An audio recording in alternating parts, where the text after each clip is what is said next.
Your life experience, good or bad, is a gift when you share it with others. At Taxi Chronicles, we allow real riders with real stories to share their gift. So hopefully this episode will intrigue, enhance or inspire you. Don't forget to like, share and subscribe. Morning. Yes, we're back with another rider, another episode. So today we have a lovely lady.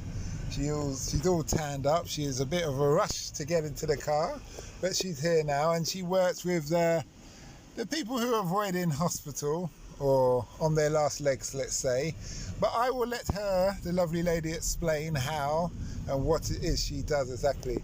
Nice to have you here today, Sally. Hello.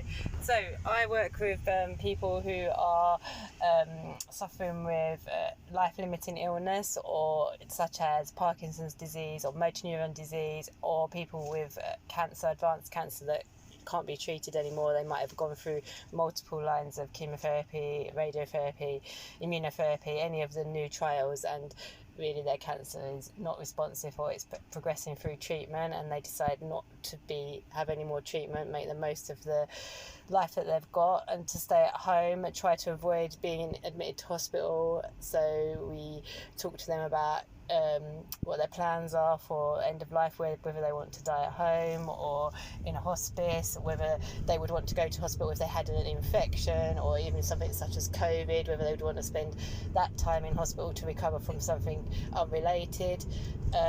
We provide support to their family in preparing for bereavement.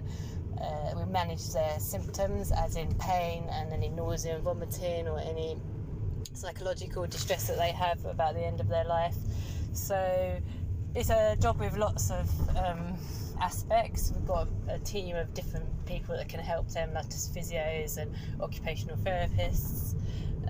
Did you go to university to do this job? Yes, you have to go to be a nurse now. It's degree entry, so it's 3 years at university. A lot of it is placement based. Obviously you do have to have lectures as well, and then you would qualify as a registered general nurse, and then to become into palliative care you would probably spend a bit of your career working in oncology, which is treating people with cancer, or maybe even coming from a neurological background, as in looking after people with Parkinson's disease or motor neuron disease, and then you would specialise in palliative care. So the job sounds very serious, very emotional, and like you've got to have a strong character. Did you purposely decide that this is the career you want to do? And if so, when did you realise that this was what you wanted to do, and why? I think I was always really interested in anatomy as a young teenager from starting secondary school, and also felt like I was quite a caring person that liked to kind of always help people. If you can make people's life a bit easier, a bit better, I always thought that it was worth doing. So yeah, I was always interested in nursing. My mum actually had cancer when I was younger, maybe from when I was 3 until I was 10. So she was in and out of hospital a lot. So I think that kind of inspired me to become a nurse. I don't think I always wanted to work in palliative care, but it's something that kind of I became passionate about as I went through my career. I worked with people with leukemia for most of my career until I went into palliative care. Do you work with solely adults or only adults? Yeah. Okay. Yeah. That must be really hard to work with children. Well, yeah. I mean, I have worked with young, teenagers, adolescents with leukemia, lymphoma, and bone tumours previously, and that was very difficult because also you have to, you're really looking after the parents as well as children. So you basically often have 3 patients, and then you've got a sibling. So it's a lot of people in your care. This job must bring you closer to your family. Oh yeah, I mean, you must really appreciate it. Yeah, you do. You go home at the end of the day and appreciate that everyone is kind of healthy and making the most, and that you should make the most of the time that you've got when everyone is safe and healthy, and able to do the things that they want to do, because you just you don't know what's around the corner really. So it just makes you kind of realise that you only live once and you don't know what tomorrow or next year is going to bring. Okay. What would you say that you've learned that you wish you knew when you had started? I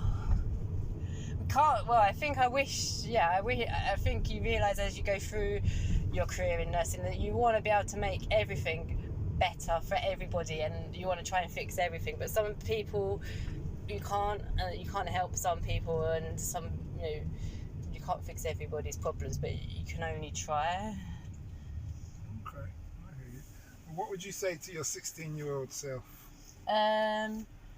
Carry on working hard. You've only got this one chance at being 16 and making the good decision about your future, and if you're young and healthy and you've got your life ahead of you, make the most of it, I guess. And last two questions. You've been a great host. I guess, I don't know why I always say host, sorry. Would you do it all again? Yes, yeah, I think Exactly that I wouldn't be the person I am today if I hadn't been a nurse. I think I would not be, I don't think, with the experiences and people that I've met in my career and, their life and their stories have made me the person that I am today, and, What's the overall impact you want to have on the world? I want everybody to look out for each other, to be kind to each other, to realise you don't know what anyone's going through. So, everyone's fighting a personal battle really, and we should kind of look out for each other. No fighting. Okay. No arguing today. Well, thanks a lot for that, Sally, and we wish you well.